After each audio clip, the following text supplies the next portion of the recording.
ati mzee amechoma nyumba na kila kitu plus yeye. I struggled until I started selling alcohol. Nikaanza kukuja hapa Abimbo, hii mambo ya gold. Vijana barubaru ndio wanafanya hiyo kazi kwa sababu na hiyo nguvu. Sasa hao vijana ndio wanachukua advantage ya wamama. Na yeye anataka lale na wewe ndio akupatie mawe. Everybody seems to observe and enjoy her suffering. Tunaongea tu, alafu inafika mahali tunapatana kimawazo. Tunapoongea, but they operate in such an undercover way. Wanaume ni wabaya, ni kama umbwa, wanakutumia bila kuvaa kondom. This man have affair with the mother, have affair with the daughter. Shit.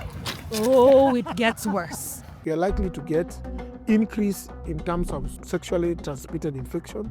But what options does this woman have that gives her leeway to see this as an economic form of abuse?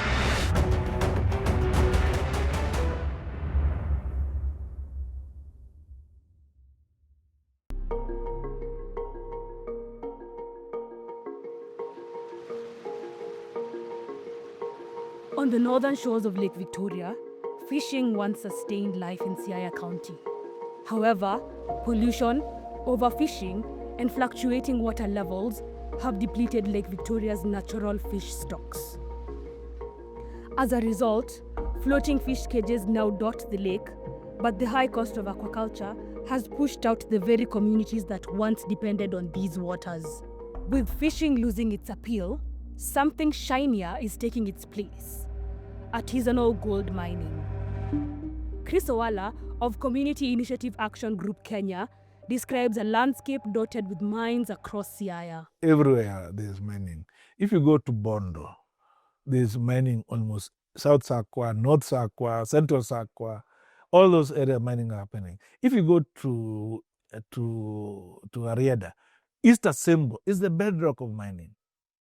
If you come to Game, South Game, East is a bedrock. So nearly everywhere, in all the sub-counties in the Siaya County, there's gold which is being mined. But for many women here, gold comes at a cost beyond labor. Siaya sits on the Busia-Kakamega Greenstone Belt, one of 7 belts that form the Lake Victoria Greenstone Belt. In fact, alluvial gold has been found in River Yala, which flows through Siaya into Lake Victoria, indicating presence of gold deposits in the county. But gold isn't new to Siaya. It was first discovered in the 1930s, then forgotten until explorers revived the old mines around 2020. But with its return came devastation. We investigate the human cost of artisanal gold mining in Siaya, particularly in Abimbo, Bondo sub-county, South Sakwa, about 36.7 kilometers from Siaya town, revealing how mining is tearing the land apart, endangering health, and cornering some women into choices no one ever has to make. This cost is felt most by the women, especially widows, who are left to fend for themselves and their children, sometimes in the same mines where they lost their husbands. Siaya is home to nearly 50,000 widows. In a county with a population of just over 1.1 million, that means 1 in 25 residents is a widow. Among them is Angeline, whose story reveals the daily struggles and sacrifices behind these numbers. Nilizaliwa Sembo, Rarieda. Nikakuwa nimesoma kidogo. Nikapoteza my mom nikiwa class 6. So, sasa nilikuwa naishi tu kwa mkono ya maanti yangu. Nikaishi na aunti yangu huko Mombasa. Nikasoma hadi form 3. Nikakutana na huyu bwana yangu mwenye alinioa akanileta hapa Sakwa. Sasa mzee akaingia kwa hii kazi ya kuchimba gold hapa Abimbo. Alikuwa ananilisha. Sasa mimi nilikuwa mambo ya nyumbani na nachunga watoto nao wetu pia. Angeline was caught in a long-running land dispute with her husband's 2 brothers. Her husband had gone to court over this and won. But this victory came at a hefty price. A family once united was now broken. And in 2019, the most unfortunate thing happened. Ilikuwa on a Sunday. Si tulikuwa tumeenda church. Kurudi. In fact niliitwa kwa church. Ati mzee amechoma nyumba. Na kila kitu. Plus yeye. Her world fell apart after her husband died by suicide. All Angeline has left of the home they built with love is this foundation. Her life has not been the same since. Ilikuwa kitu uchungu sana. Yaani ni uchungu. Kisikia ni uchungu, ni uchungu. Nikabaki na watoto. Nilikuwa nalala kwa chini ya mti. 1 month. Left alone with 6 children to feed, her only option was to find work in the mines. Nikaanza kukuja hapa Abimbo, hii mambo ya gold. Sikuwa najua kufanya hizo vitu. Sana kuja tu na hao mama pia wanakuja. Naona vile wanafanya. Nikajifunza kutengeneza hizo vitu, kuosha. Kupata hiyo mchanga ni ngumu, but ukishapata lazima ugonge kwe ndogo ndogo. Uanike ikauke. Ubebe upeleke kwa kisiagi. Ukisasiaga unalipa pesa. Ndio ukuje uoshe. Ukiosha mpaka utengeneze kwe hiyo gold. She endured all this for her children. But sadly, tragedy struck again. Mimi nilizaa watoto 6. Hao watoto walikufa. Nikabaki na mmoja. Wamekufa. Nimebaki na mmoja. Watano anagonjeka tu kidogo. Mtoto anaanza tu kama saizi mchana. Anasema, naumwa na kichwa. Sisikii vizuri. Unasema, wacha hata nikupatia Panadol. Haifiki jioni, unasikia tu mtoto amekufa. Hivyo tu. Mwingine akienda kulala, vile watoto wamelala, hata amka, utapata tu mtoto amekufa. Angeline had no time to process the loss of all but one of her children. She had to go on, not just for her own sake, but also for her child's. Kama uko na gunia moja, yenye ni 50 kg, hiyo mawe kupeleka kusiaga kwa machine ni 500. Utumie mercury. Mercury lazima ununue. Mercury inawekwa kwa karai, unasugua nayo hiyo mchanga. Unaona mercury? After that, ukishatoa nini inabaki hiyo mercury peke yake. Ukichanganya na maji. Sasa unapitisha kwa kitambaa. After kutoa kwa kitambaa, mercury itatoka, ibaki tena kwa maji. Hiyo gold ndio itabaki kwa kitambaa. Mercury is a toxic heavy metal, shiny and liquid at room temperature. These women handle it with their bare hands, mixing it in wash basins as they work. Dr. Otieno Anyango, the sub-county medical officer of health in Bondo, explains the serious health risks mercury exposure poses to their bodies. It affects the coordination, cognitive functions of the mind, and also somebody can even have tremors, memory loss, or salivation of, drooling of saliva if you are intoxicated with the mercury. And so that alone can make a patient have neurological presentations. If you inhale mercury and you're a pregnant woman, it's likely to interfere with the fetal inside the uterus. If that mercury goes and contaminates the fish, and somebody else comes and consume that fish, it's likely to cause some harm. And to make matters worse, the Mining Act of 2016 explicitly prohibits the use of mercury in artisanal gold mining. Yet, it continues. The guys doing chemicals, most of them are from Tanzania. The chemicals come from Tanzania. And this is not the worst of it. At these large-scale leaching sites in Abimbo, cyanide is used to extract gold. Cyanide use is illegal in artisanal gold mining and only permitted for large-scale operations under strict regulation. However, these leaching sites lie dangerously close to the lake, one just 389 meters away, the other only 530 meters from the shoreline, raising serious concerns that the toxins could enter the food chain. This is a concern shared by Gabriel Oduong, Siaya County's Director for Environment, Climate Change and Natural Resources. And in most cases, the topography is that the terrain usually slopes towards the water bodies, particularly lakes and rivers. And so there are possibility or chances of the toxics being absorbed in the soil and getting washed into the water bodies. A 2025 study conducted in Abimbo, among other areas in Siaya County, showed the locals have little to no knowledge of the environmental and health impacts of gold cyanidation. And it happens in their area. Awareness is low and the risks are serious, ranging from respiratory problems, headaches and dizziness, to death if amounts as small as a grain of rice are ingested. The risks go beyond mercury and cyanide. For some women, danger also comes from the men who work in the mines. These mines go nearly 200 feet deep from the surface, dug mostly by hand, and walls that could collapse at any time. Vijana barubaru ndio wanafanya hiyo kazi kwa sababu wako na hiyo nguvu ya kuchimba hiyo na kutoa hiyo mawe. Sio kazi rahisi. Sasa hao vijana ndio wanachukua advantage ya wamama. Because wako mbele ya kutoa hiyo mawe. Wanapata mawe mzuri sana, tena wanapata mingi. Hao ndio wanatumia. Sasa wamama wenye wametoka nje si rahisi upate hiyo mawe. Hao ndio wanatumia.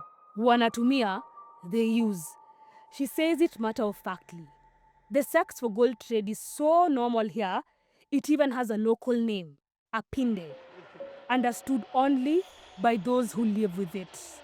Wanataka wakutumie, like anakupatia mawe na yeye anataka lale na wewe ndio akupatie mawe. Hii miaka yangu ni mingi, niko na 51 years. Ukiona mtoto mwenye anakuambia anataka alale na wewe ndio akupatie mawe, ni rika ya mtoto yako. Ni uchungu sana. Ni uchungu. Angeline said no, but another widow, who we'll call Jane, faced a very different reality. After Jane's husband died in 2019, the little she earned from selling second-hand clothes was simply not enough to sustain her family. Nilikuwa na watoto shuleni, boarding school.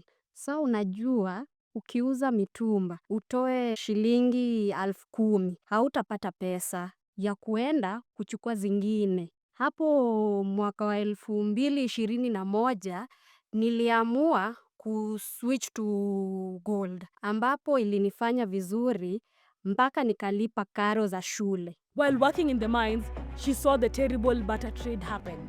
Sex for gold. Jane had no other option. She became entangled in it, trapped by circumstance. She explains how it works. Tunaongea tu, alafu inafika mahali. Tunapatana kimawazo. Tunapoongea, unaweza shika mtu ambao ni kiongozi katika hiyo site. Ule ambao anagawa ile mawe. Sasa atakuwekea mingi.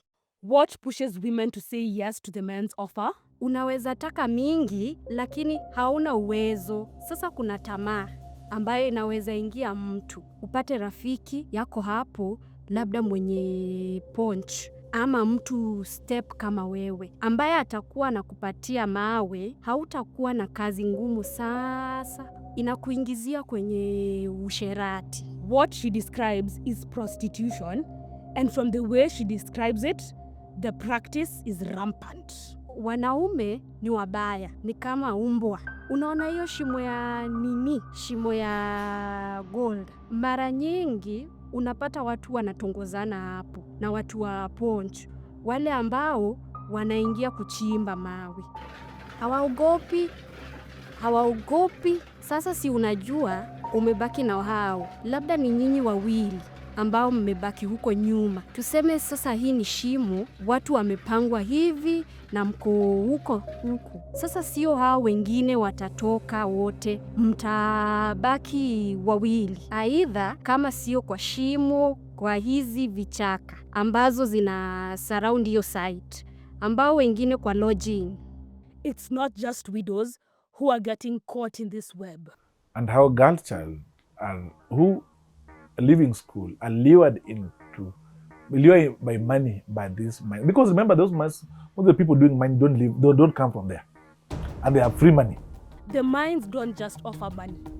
They expose them to sexual exploitation disguised as survival. Akikuja kazi, kuna vile wao wanajifanya, vile wanaongea, vile wanajivaa, vile wanatembea. Body language yani. Wanaume wataangukia. Na hata kama ni mahali ambapo watu wanalipa pesa, ndio uingie, wataingia bure. Akishaingia huyo, ashawekwa kwa box. Ataingia kwa site, lakini hatafanya kazi. Utamuona mara moja. Siku ya kugawa mawi ndio utamuona, na hivyo inaharibu maisha yao. According to Jane, she has been with just one partner throughout the years.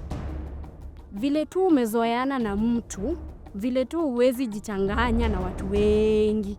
Si ni mtu mmoja. As the mines get exhausted and gold runs out, the women are forced to move to another site. And the cycle continues. Hiyo ni makosa. Maanake hawa wanaume, mtu wa gold, anapoenda every site, lazima apate mwanamke. Hebu niambie, akizunguka 4 sites, ameokota magonjwa mangapi? Hiyo inasababisha vitu kama kusambaza ukimwi, kusambaza gonorrhea, vitu kama hizo. These men often refuse to use protection. Hakuna protection. Sasa ndio nilikuambia, kuna disadvantage kwa kuwa wanakutumia bila kuvaa kondom. Chenye kimenisaidia ni kuenda hospitali. Unaelezea daktari na unapimwa na anatumia preps. There are no taboos here. The women are entirely at the mercy of the miners. But again, when you look at that mining, you get a mother and the daughter are in the mining. So you get the same man have an affair with the mother, have an affair with the daughter, because that's the person who sustained them in their house. The public inquiry report on mining and human rights by the Kenya National Commission on Human Rights found that in many mining areas, exploitative sexual behavior had become common, and the allure of money from the miners promotes drug abuse. Wanasema akishavuta hiyo bangi ndio akona hiyo nguvu ya kufanya nini? Ya kufanya hiyo kazi. Sasa ndio unapata akishavuta hiyo bangi yake, ndio hata aoni aibu. Mama mzee atakwambia nataka kuwa sex na wewe, cause sasa ana nini? Ana aibu. But the bad thing about drug and substance abuse is that, one, where we have drug and substance abuse, we are likely to get increase in terms of sexually transmitted infection, increase in gender-based violence, increase in HIV infections. In Siaya, where HIV prevalence was 15.3%, roughly 3 times the national average of 4.9%, according to a 2018 report, widowed women carried the heaviest burden, 26.4%, compared to 15.7% of married women. Sex for gold is not just exploitation, it is a public health crisis. To widows, kuna vile itakupeleka mpaka sasa uache boma yako. Unaona, vile uko peke yako, hakuna mtu anakuchunga. Sasa unaingia kwenye ngono. From the outside, it can seem consensual. Roslyn Orwa, director of the Rona Foundation, a widow-led human rights organization, explains why this assumption is wrong. Critics may say this sex for gold is consented. They had also said that wife inheritance and widow sexual cleansing is also a cultural right, but is a woman violated.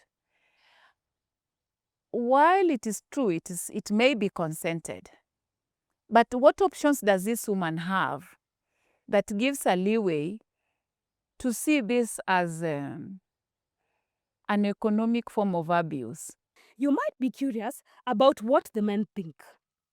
It is not something they talk about, at least not to a stranger with a camera. However, this recording from the mines exposes the harsh reality of this trade. Kabidi jaboya.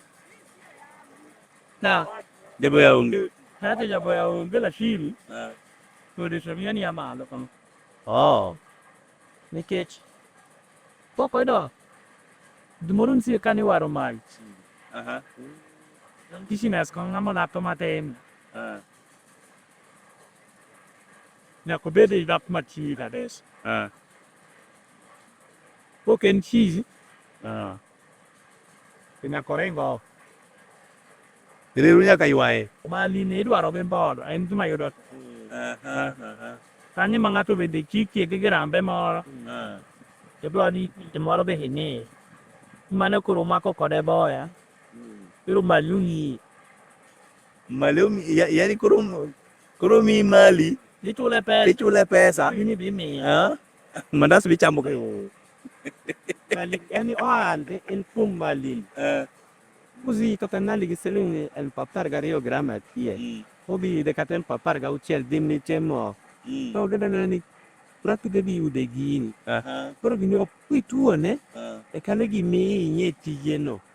Oh, piccole no, calegi mi nieti. Ma iso ni tuone to ohala mode de jokode wadi yone. Mala ne bedeno ala mar hot ye. Eno ala madu. No ala madu. Profit margin mare pack. Hey. To kidi suti mana? Kidi ka be tiere gar baya lo gede ka unya ya ka kidi so. Chama mandas. Mine ne ban te tik. Sundas mari goldi. Dawasa la de na. Ka uyori. Kana na to po. Ora se che puntino ne. Caroline Abimbo, 40 years old, was widowed in 2000. For over 2 decades, she has struggled to stay afloat. My husband only worked on the first. Our marriage only lasted 2 years. We were farmers, but after 2 years, he died. It hurt me. The passing of my husband hurt me. I struggled until I started selling alcohol. There are days when I'd sell firewood by the lake and only make 200 shillings. Caroline joined the gold business in 2015. She introduces us to another form of payment used in the mines, a system called garama, where women offer porridge in exchange for the gold-bearing rock. Some people were working at the mines and it found me when I was struggling. The people there asked me, could you find us something to eat? That's where I started from. I sell my porridge instead of someone taking advantage to sell me the ore. Because as a normal human, you may be tempted to take the offer. The women are not allowed to choose the rocks that could contain the gold ore first, and regardless of whether they pay with sex, porridge, or money, they remain vulnerable to exploitation. If you go with the money, with the intention of buying the ore with your own money, you have to wait for the men to be given the rocks and then get them. But if you take a step there, you will go and exchange with the rejected rocks, sprinkle some water, and then gives it to you. That is the biggest loss women are going through, because sometimes someone sells you rocks that don't have gold. Roslyn explains why the garama system is stacked against the women. Do our mathematics around our costs. Is there something wrong with that? Can we as a society question that? That this woman is providing 20 cups of porridge for 7 days, yet she doesn't know how she'll recover this money. Unless we are blind and we say it is okay for her to carry this burden and feed the miners for the rest of her life. To mitigate these challenges, some women choose to go underground to mine their own ore. But even there, they are far from safe. The women are most affected in some cases. You look at Ndori, in Lumba area, where 6 women died in a day. Millicent Akinyi, aged 40, Mathlida Aoko, 42, Viola Aloch, aged 27, Caroline Atieno, 36, and 42-year-old Catherine Akinyi. And the government has kept Things are normal. The leaders, it's okay. Nothing.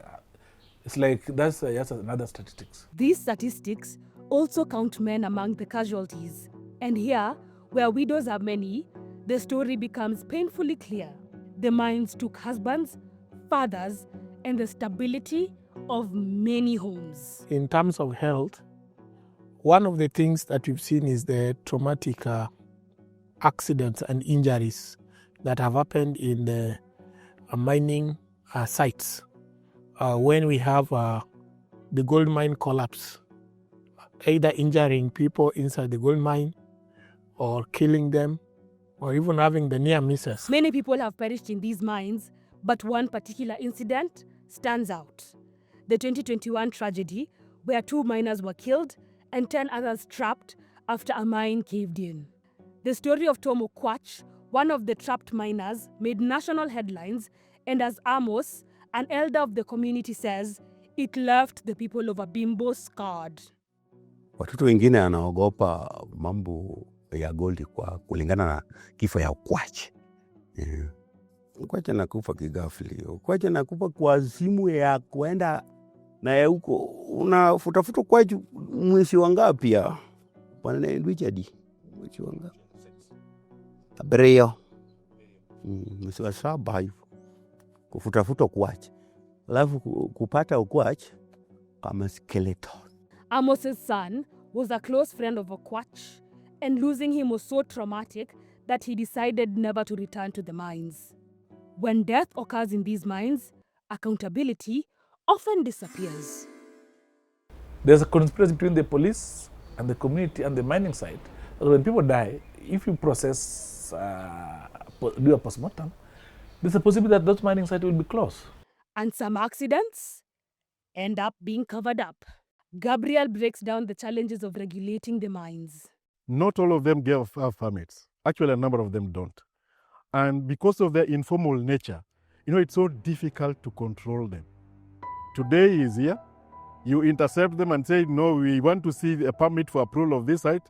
They disappear from that place. They go to a totally different sub-county. When they do the pits, right? At times they're following what they call them the gold veins, right? And at times the veins run across even roads. Sometimes they're even preventing homesteads, covering homesteads and blocking the entrances.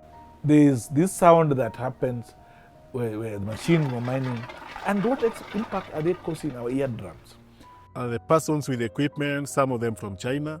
We are seeing Somalis also in it. Shit!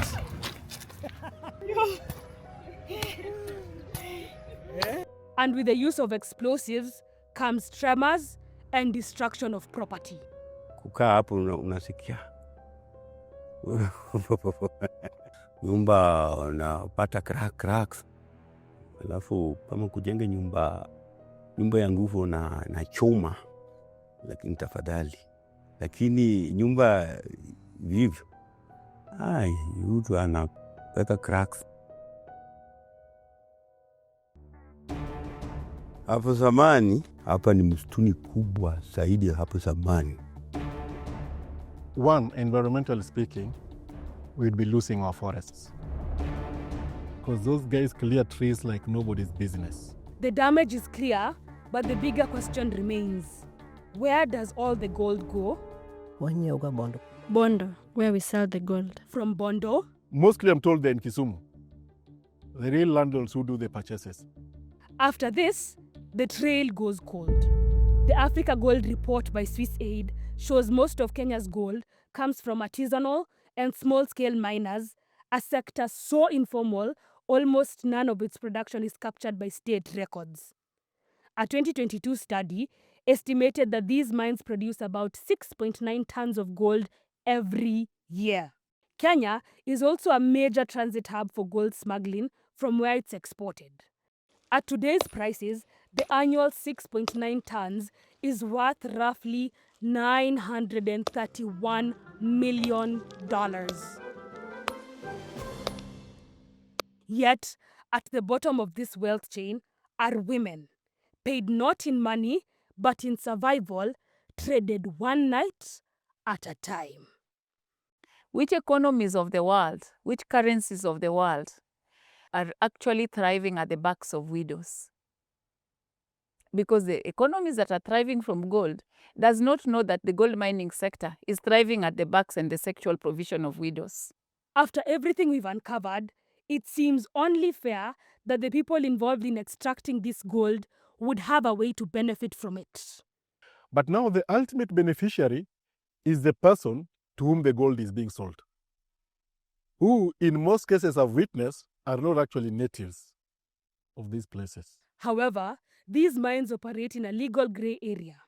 They are not marked, and no clear records of ownership exist. But they operate in such an undercover way that you can't visit the site once and get to know this is the so-and-so. You'll have to visit a number of times.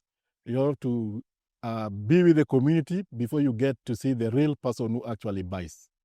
That, to me, is the person who benefits most. But some players are known. Take Shanta Gold, for example. In 2020, the company acquired Kenyan mining rights from the Canadian firm Barrick Gold. That deal handed Shanta 7 licenses across Kakamega, Kisumu, Siaya, and Vihiga, a stretch of about 1,161 square kilometers, believed to hold roughly 31,184 kilograms of gold. So the resource that people have is a curse to the community. So it's not a blessing in it because leaders have turned deaf ears. Company, Shanta, they're saying they have to migrate to, because government is saying when a resource is discovered in your area 6 feet deep, then that's mining, that you have to get licenses from us. So the government is using that to evict the resident. Issue of relocation, it has been said we don't sell our ancestral land, we are not being relocated, but we are told a survey on relocation has been done. What is the recommendation in that report? A planned National Environment Management Authority, NEMA, public participation forum on the Shanta Gold mining project was violently disrupted in Isulu, Ikolomani constituency, and who have vowed to protect their ancestral land. When you dispossess people, it's not about the land question that the people seek. There are sentimental attachment to this. There are cultural issues attached to this. There are deeper issues that what you can see and cost is never enough. The emotional trauma that comes to the people. There are old wazis that they never thought of going anywhere. When you took them out, they'll die. Completely. There are people who bury their children behind their homes, and every morning they go to the graves, and that's what they console them. If they are removed from that, they will also die. I've written to ODP, I've written to direct IG, I've written to DCI, himself, about how the offices are being used to criminalize the community of Ramola, both in Mabona area and Ramola area. I've been beaten by these oppressors. Yes. I've been have a case going in the court against them. But it does not stop me from pushing for the justice for the communities. The community has joined the fight. On November 10th, 2025, the Kojoro Artisanal Miners Cooperative Society Limited petitioned the Cabinet Secretary of the Ministry of Mining, Blue Economy and Maritime Affairs, asking CK Holdings, a company based in Hong Kong, to release part of their license area. The person must be known by full name. The person must be tamed. We have spoken about the challenges at length. What about the solutions? Ya chenye nilikuwa naona wenye wanaweza saidia wamama kama mimi.